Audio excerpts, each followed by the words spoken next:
आप सभी का हार्दिक अभिनंदन। आपका बहुत बहुत स्वागत है मेरे एस्ट्रोलॉजी चैनल पर। मैं हर्षदा जैन।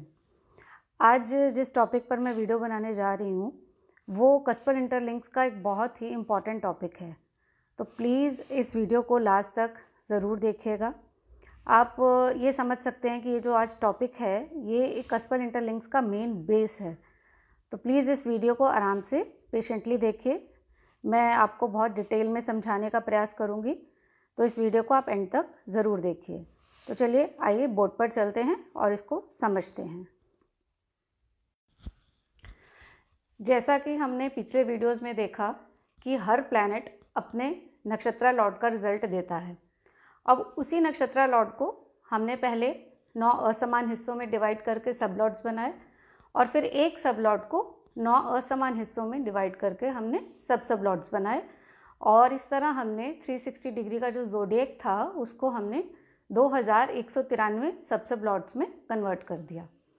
तो यानी कि आपको अगर सपोज़ अगर एक कोई प्लैनेट है, तो यानी कि अगर एक कोई प्लैनेट है एक पर्टिकुलर डिग्री पर, वो एक स्टार में होगा यानी कि नक्षत्र में होगा, एक सब में होगा और एक सब में होगा। यानी कि सपोज़ ये प्लैनेट है, ये इसका स्टार लॉर्ड हो गया, ये इसका सब लॉर्ड हो गया और ये इसका सब लॉर्ड हो गया। तो कोई भी प्लैनेट कस्पल कुंडली जब बनकर आएगी तो एक प्लैनेट हमेशा एक स्टार में, एक सब में और सब में होगा अकॉर्डिंग टू डिग्री, जिस भी डिग्री का हॉरोस्कोप में वो प्लैनेट है उसके अकॉर्डिंग। तो अब जो ये स्टार लॉर्ड है इसका क्या काम रहता है? इन्वॉल्वमेंट। सब लॉर्ड का क्या काम रहता है? कमिटमेंट। और सब लॉर्ड करता है final confirmation. Star Lord involvement करेगा, सब लॉर्ड कमिटमेंट करेगा और सब लॉर्ड जो है फाइनल कंफर्मेशन करेगा। ये मेन कस्पल का एक नियम है, इसी के अकॉर्डिंग हमेशा एक प्लैनेट को पढ़ा जाता है। जैसे suppose planet A in the star of planet B in the sub of planet C in the sub of planet D. Now B will do involvement, C will do commitment and D will do final confirmation. अब suppose जैसे कि हमने पिछले video में देखा जहाँ पर मैंने आपको पोजिशनल स्टेटस और स्टेलर स्टेटस समझाया था। स्टेलर स्टेटस क्या है कि हर प्लैनेट अपने स्टार लॉर्ड का रिजल्ट देता है। अब सपोज ये जो प्लैनेट बी है जिसने इन्वॉल्वमेंट करनी है, यानी कि जो स्टार लॉर्ड है वो आपका 7 कस्पल पोजीशन में आ जाता है। तो यानी कि हम ये कहेंगे कि इस प्लैनेट ने अपने स्टार लॉर्ड के थ्रू 7th हाउस को इन्वॉल्व कर लिया, यानी कि ये प्लैनेट अब इस हाउस के फल देने में कैपेबल हो गया। यानी कि जब भी इस प्लैनेट की दशा आएगी ये प्लैनेट इस घर के फल अवश्य देगा, क्योंकि इस घर को इसके स्टार लॉर्ड ने इन्वॉल्व किया है। अब इस ग्रह के जो फल होंगे, यानी कि ये तो पक्का हो गया कि ये जो ग्रह है अपने दशा में इस घर के फल ज़रूर देगा 7th हाउस के। अब ये फल हाँ होंगे या ना होंगे, यानी कि उस जातक को इसके फल मिलेंगे या नहीं मिलेंगे, ये कमिटमेंट कौन करेगा? सब लॉर्ड। सब लॉर्ड का क्या काम है? यस करना और नो करना कि उसको इस घर के फल मिलेंगे या नहीं मिलेंगे। तो आगे अगर ये सब लॉर्ड भी हमारा कहीं 7 में आ जाता है और 5 में आ जाता है और 11 में आ जाता है, तो इसका मतलब सब लॉर्ड ने कमिटमेंट जो है वो पॉजिटिव करी है। यहाँ हम एक चीज़ और देखेंगे, इसको आप मोस्ट इम्पॉर्टेंट, इसको आप नोट करके रख लीजिए। ये जो चीज़ अब मैं आपको बताने जा रही हूँ, कस्पल में इस चीज़ का हमेशा ध्यान रखना है। अगर आप इस चीज़ का ध्यान नहीं रखेंगे तो आप कभी भी एक कुंडली को ठीक से नहीं पढ़ पाएंगे और ना ही प्रिडिक्शन दे पाएंगे। तो इस चीज़ को हमेशा ध्यान रखिएगा। Position 1 3, 5, 9, 11 are positive. Position 2, 6, 10 are neutral. Position 4, 7, 8, 12 are negative. अब आप ये सोच रहे होंगे कि मैंने इन हाउसेस को पॉजिटिव लिखा और इनको न्यूट्रल लिखा और इनको नेगेटिव लिखा, लेकिन देखा जाए तो 2, 6, 10 कभी नेगेटिव नहीं होते. ये तो मेन हमारे प्रोफेशन के हाउसेस हैं. लेकिन मैंने देखिए यहाँ क्या लिखा, पोजीशन. और अब देखिए जो मैं लिखने जा रही हूँ, फ्रॉम द इन्वॉल्व्ड हाउस. इस लाइन को आप हमेशा याद रखेंगे, फ्रॉम द इन्वॉल्व्ड हाउस, यानी कि आपका जो हाउस इन्वॉल्व हुआ है वहाँ से पोजीशन को देखना है, काउंट करना है. डायरेक्टली ऐसे ही काउंट नहीं करना, हमेशा आपका जो हाउस इन्वॉल्व होगा वहाँ से आपको पोजीशन देखनी है. जैसे सपोज आपका 7th हाउस इन्वॉल्व हुआ. सपोज हम किसी की मैरिज देख रहे हैं, चलिए मैरिज पे ही समझाती हूँ.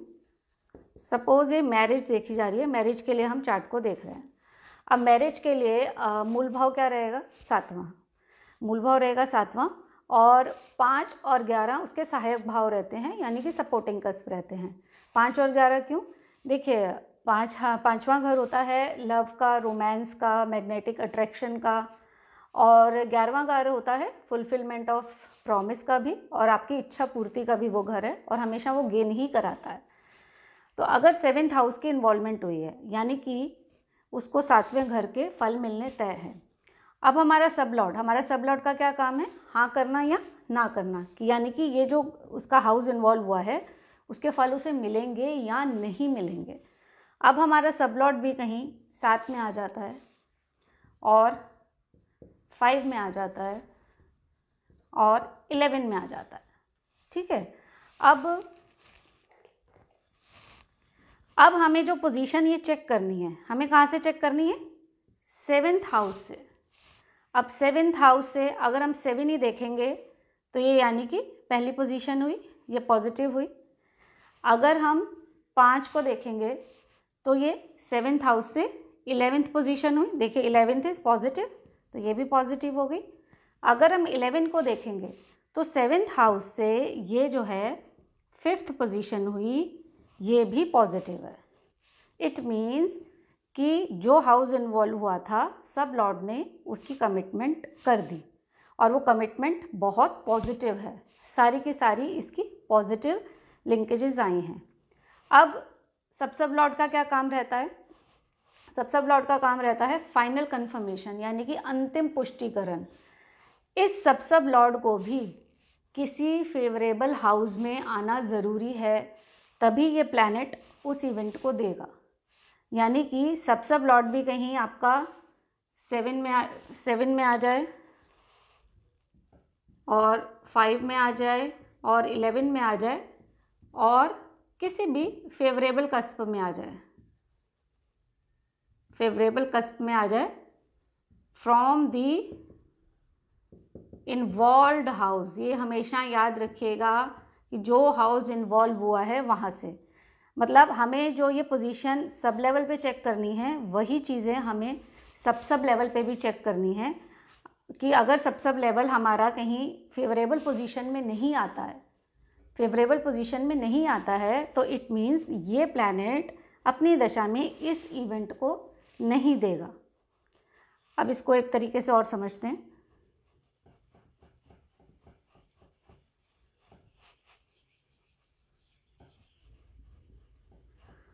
सपोज आपकी 7th हाउस इन्वॉल्व हुआ. अब आपका जो सब लॉर्ड है वो 6 में जाता है, वो 6 में चला जाता है. तो 6th हाउस क्या रहेगा, आपका जो 6th हाउस है वो 7th हाउस से 12वीं पोजीशन बनेगा. 7th हाउस से 12वीं पोजीशन करेगा, यानी कि 12वीं पोजीशन देखिए क्या, 4 7 8 12 इज़ नेगेटिव, यानी कि आपका जो हाउस इन्वॉल्व हुआ है ये उसी हाउस की नेगेशन कर रहा है। हमेशा एक चीज़ को ध्यान रखिएगा, जो भी आपका मूल भाव है या जो भी आपका हाउस इन्वॉल्व हुआ है, अगर आपकी सब लॉर्ड की पोजीशन वहाँ से 12वीं हो जाती है, इसका सीधा सीधा मतलब ये है कि इस हाउस की आपकी नेगेशन हो रही है। अब इस केस में क्या होगा कि सपोज़ अगर ये प्लैनेट की दशा आएगी, अगर ये प्लैनेट की दशा आएगी तो उसको अब क्या होगा कि जो उसकी 7th हाउस के फल हैं वो बिल्कुल नेगेटिव मिलेंगे, नेगेटिव मिलने शुरू हो जाएंगे।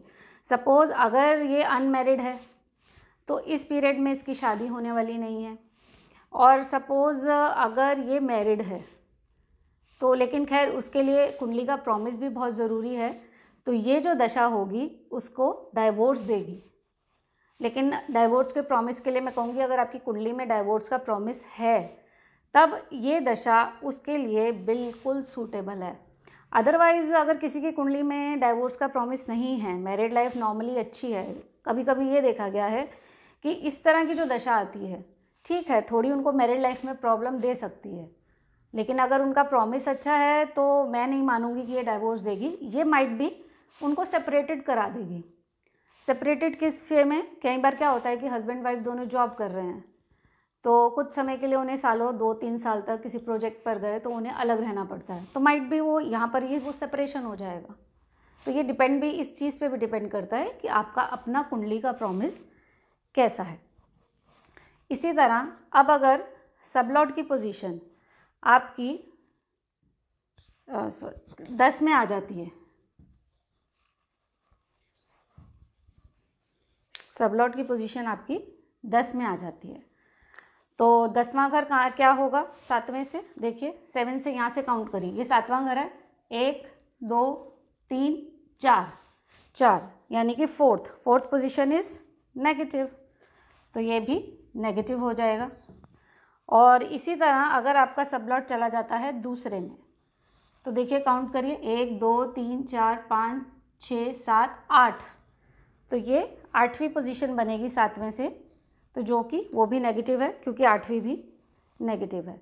तो इस केस में क्या होगा कि अगर सपोज किसी का प्रॉमिस ऐसा आता है तो इसका मतलब ये हुआ कि उसकी जो मैरिड लाइफ है उसमें डाइवोर्स निश्चित है, उसको इस घर के पॉजिटिव फल मिलने वाले नहीं हैं।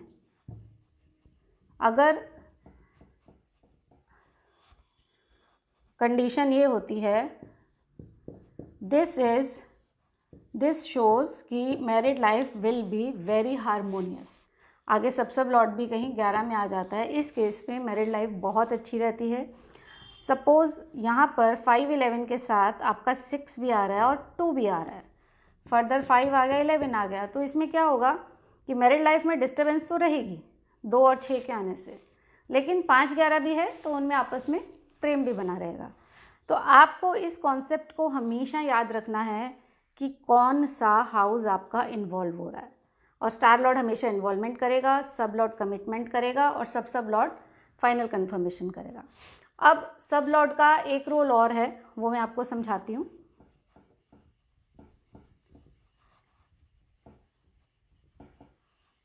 सब लॉर्ड का एक रोल और है, वो है क्वालिफाई और स्पेसिफाई। मतलब ये कमिटमेंट तो करता ही है, इसका एक रोल और है क्वालिफाई और स्पेसिफाई। क्वालिफाई और स्पेसिफाई क्या है, जैसे सपोज आपका 7th हाउस इन्वॉल्व हुआ और ये 5 में आ गया, इट मीन्स इसने इस भाव के फल देने के लिए क्वालिफाई कर दिया कि हाँ उसको इस भाव के पॉजिटिव फल मिलेंगे। अब अगर ये कहीं सपोज 2 में भी आ जाता है और 10 में भी आ जाता है, यानी कि 7th हाउस से ये 8th पोजीशन हो गई और ये 7th हाउस से 4th पोजीशन हो गई, तो ये नेगेटिव हो गई। तो इट मीन्स इसकी स्पेसिफिकेशन क्या रही, इसकी स्पेसिफिकेशन ये रहेगी कि उसको शादी का फल तो मिलेगा, शादी तो उसकी है, लेकिन मैरिड लाइफ में इसके वजह से कुछ ना कुछ, क्योंकि ये 2 नेगेटिव हाउस भी आए, तो इसकी स्पेसिफिकेशन क्या है कि उसकी जो मैरिड लाइफ है उसमें डिस्टर्बेंस रहेगी। स्पेसिफाई मीन्स विशेष टिप्पणी, मतलब उसकी मैरिड लाइफ में डिस्टर्बेंस होनी तय है, लेकिन साथ में शादी भी है। इसको मैं रब कर देती हूँ। अब एक हम चार्ट के थ्रू समझने की कोशिश करते हैं।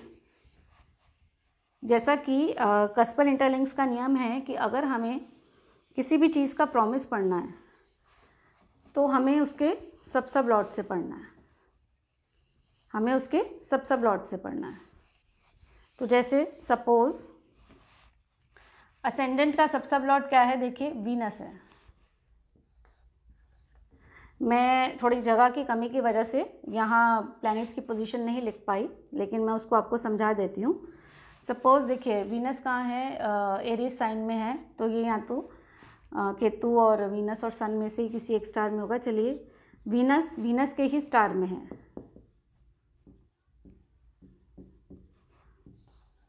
मून के सब में है और सैटर्न के सब में है। अब हम इसको कैसे पढ़ेंगे और कैसे चार्ट में देखेंगे। अब देखिए वीनस है, सपोज वीनस को पीएस नहीं है, वीनस को पीएस नहीं है तो वीनस अपने स्टार लॉर्ड का रिजल्ट देगा। वीनस का स्टार लॉर्ड वीनस ही है। सबसे पहले हमने वीनस को भावा चार्ट में देखना है। देखिए वीनस भावा चार्ट में 9 में बैठा है, तो हम यहाँ 9 लिख देंगे। अब हमें चेक करना है कि वो 1 से लेकर 12 कस्पल पोजीशन में as a rashi lord, as a star lord, as a sub lord और एज अ सब लॉर्ड कहाँ अपीयर हो रहा है। देखिए वीनस 1 में आ रहा है, वीनस 2 में है, वीनस 3 में है, वीनस 6 में है और वीनस मेरा 10 में है और वीनस मेरा 3, 5, 6 जी, और वीनस मेरा कहीं 11 में नहीं है, वीनस मेरा कहीं 12 में नहीं है। तो अब कहने का ये मतलब है कि वीनस ने अपने स्टार लॉर्ड के थ्रू 9, 1, 2, 3, 6, 10 इन कस्पल पोजीशंस को इन्वॉल्व कर लिया। अब आप देखिए कि सपोज़ अगर हम मैरिज देख रहे हैं तो मैरिज के लिए रेलिवेंट हाउस क्या है, 5, 7, 11। अब ना यहाँ 5 है, ना 7 है और ना 11 है, एक भी रेलिवेंट कस्प इन्वॉल्व नहीं हुआ है। तो इट मीन्स कि जब भी ये वीनस का पीरियड रहेगा, वीनस एज अ अंतरदशा, भुक्ति अंतरदशा या सूक्ष्म प्राणा, तो वीनस जो है उसको मैरिज देने में कैपेबल नहीं है, मैरिज देने में कैपेबल नहीं है। तो आप इसको यहीं छोड़ देंगे, आपको इसको आगे जाने की ज़रूरत नहीं है कि स्टार लॉर्ड नहीं दे रहा, सपोज सब लॉर्ड की पोजीशन कहीं रेलिवेंट आ रही है या सब लॉर्ड की कहीं रेलिवेंट आ रही है, आप उसको कंसिडर नहीं करेंगे। एक नियम हमेशा याद रखिएगा, आपके जो हाउस इन्वॉल्व होंगे आपको सिर्फ और सिर्फ उन्हीं का ही रिजल्ट मिलना है और उन्हीं हाउसेस से रिलेटेड हमें आगे सब लॉर्ड में पॉजिटिव और नेगेटिव पोजीशंस चेक करनी है। तो अब अगर इस केस में अगर हम इसकी मैरिज देख रहे हैं तो इसकी मैरिज तो यानी कि वीनस जो है असेंडेंट एसएसएल है, तो यानी कि असेंडेंट का मैरिज का प्रॉमिस नहीं है। एक कंडीशन और बनती है, देखिए सपोज अब स्टार लॉर्ड के थ्रू ये अपना 5 में चला गया, 7 में चला गया। अब जो सब लॉर्ड है, सब लॉर्ड आपका आ गया कहीं ना, आपका 5 में आया, 7 में आया, ना 11 में आया, ये 4 में आ गया, 6 में आ गया और 10 में आ गया। तो ये तीनों की तीनों नेगेटिव पोजीशंस रही, क्योंकि जो 4 है वो 5वें से 12वीं हो गई और जो 6 है वो 7वें से 12वीं हो गई और जो 10वीं पोजीशन है वो 7वें से 4थी हो गई। अब यहाँ अगर 5, 7, 11 में से एक भी पॉजिटिव हाउस नहीं आ रहा तो इसको हम यहीं का यहीं छोड़ देंगे, हम आगे नहीं जाएंगे। जब तक सब लॉर्ड कमिट नहीं करेगा, जब तक सब लॉर्ड ये नहीं बताएगा कि इसके जो फल है उसे, देखिए इस केस में क्या है, सब लॉर्ड ये बता रहा है कि उसको इस घर के फल जो है नेगेटिव मिलने हैं, पॉजिटिव नहीं मिलने। तो इस केस में आप आगे नहीं जाएंगे, आप इसको यहीं का यहीं छोड़ देंगे। It means Venus is not capable to give her marriage.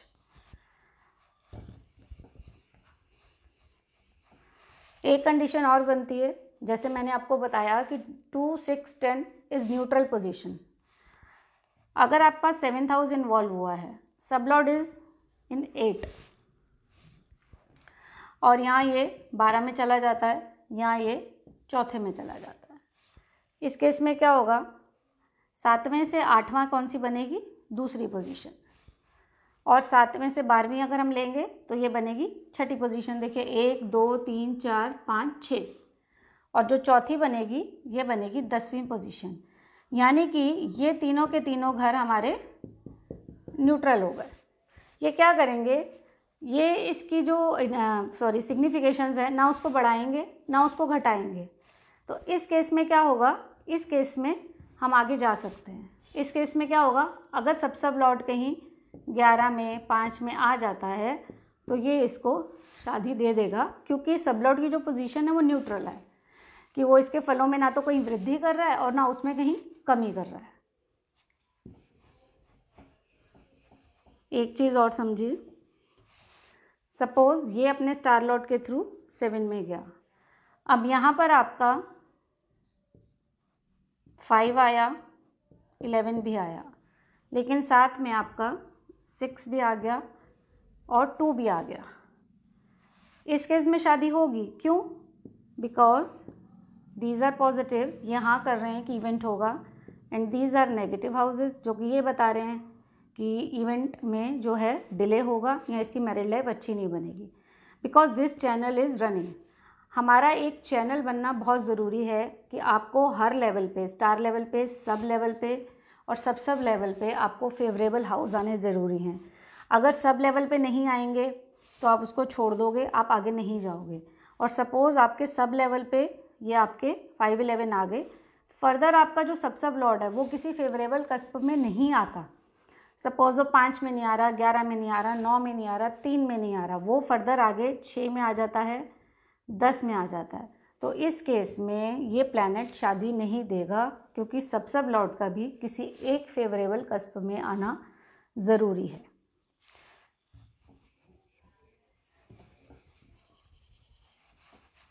एक प्लैनेट को मैं आपको और पढ़ के दिखाती हूँ। सपोज़ देखिए, जैसे यहाँ 7th का सब लॉर्ड इज सैटर्न। सैटर्न है हमारा धनु राशि में, तो it means Saturn is in sun star, moon sub and Mars सब।